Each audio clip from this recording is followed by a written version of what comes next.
Good afternoon. My name's Natalie Gluntz, and I work at Empire Education Group up on Route 61. And I'm going to talk to you today about completing this fun little document called the FAFSA. So if each one of you girls could reach into your green bag, there's a copy of this. And I'm going to kind of hit some of the high points of it because it's pretty tough to cover it in 6 minutes. Right, Tammy? So what is the FAFSA? The FAFSA is a free application for federal student aid. Because I think this is helpful to have this document, I printed off, Valerie printed off hard copies for each of you.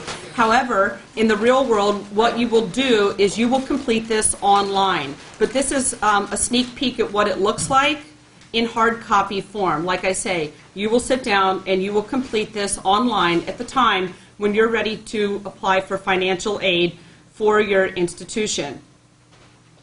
So who should complete the FAFSA? Basically, anybody who's going to school, whether it's a trade school like Sheila went to, or a 4-year undergraduate school, community college, anybody that is going to a school that utilizes federal aid needs to complete the FAFSA. The FAFSA year is not the same as a calendar year. Our calendar year is January to December, right?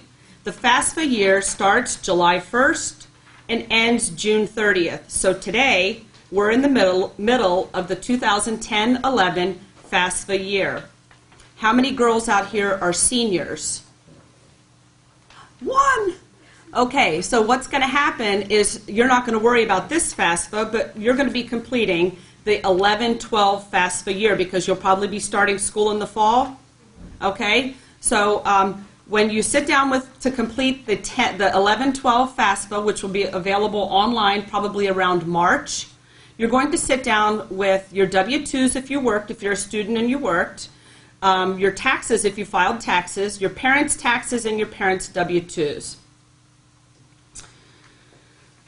So, looking at this FAFSA, I want you to look at page 3. If you can flip over to page 3, step 1 is very straightforward, name, address, things like that, very basic stuff. For some reason, when you complete the FAFSA online, it is very easy to miss question 21. We don't know why. We've alerted the Department of Ed. We don't know why, but we get student after student who misses question 21. Are you a male or female?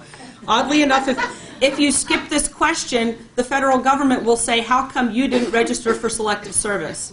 So it automatically throws you into a process called verification. So be sure you hit question 21. If you're a student and you did work, then you'll complete step 2 on page 4, which is just financial information.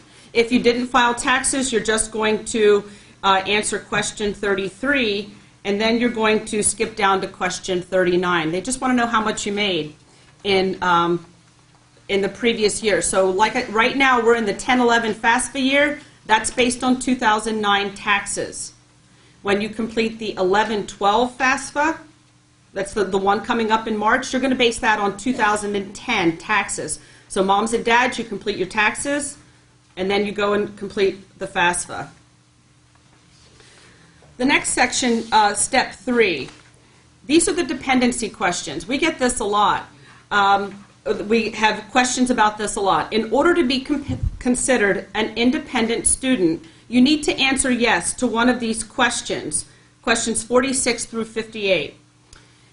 A lot of times kids call us up and say, I'm 20 years old, I live in an apartment, I have a car, I work, I pay all my own bills, my parents do not support me, I am independent. The grim reality is, in the eyes of the federal government, you are dependent unless you can answer yes to one of these questions. It has absolutely nothing to do with self-sufficiency, even though we tell the kids it is commendable that you are able to do all of this. In the eyes of the federal government, you're still a dependent. Okay? So the questions are when you were born, are you married? I'm just going to skip through these really quick. Are you serving on active duty? Are you a veteran? Are you completing an advanced degree such as a master's? Do you have children, dependents other than children, and so on? So those are critical. They determine, those questions determine the type of aid that you're eligible for. So if you are a dependent student, which I'm guessing most of you will be, then your parents are going to need to complete step 4, which is on page 6. This, again, is fairly straightforward as far as your parents' Social Security numbers and things. And this is where I want to just spend a few minutes because this is where it can get a little bit confusing. If your parents are divorced or separated, you need to use the financial information of the custodial parent. That would be the parent that provides 50%, more than 50% of your support in the year prior to completing the FAFSA. So if you're completing the FAFSA in March, you need to use that parent that has provided the most support. And if that parent is remarried, so if you're living with your mom and stepdad, you need to have both the mom and stepdad's information. Do not use, if your parents are divorced, don't use biological mom and biological dad. That just goes, that's a mess. So you want to use the primary parent, and if they're remarried, you would want to use the step parent involved. You will obtain a PIN, a personal identification number, and you will electronically sign the FAFSA. And I would like to close with, I will answer all questions at the break.